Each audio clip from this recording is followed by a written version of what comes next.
You ask Tiger to calculate. This deals with linear inequalities with one unknown. The final result is p equal or smaller than 4. Let's solve it step by step. Group all constants on the right side of the inequality. Subtract 2 from both sides.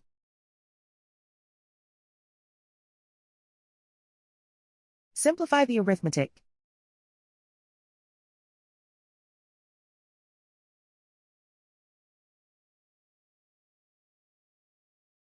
Isolate the p. Multiply both sides by 4.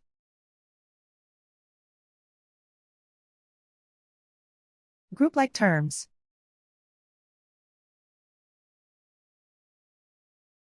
Multiply the coefficients.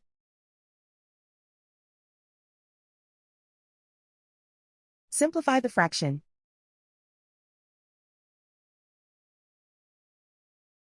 Remove the ones.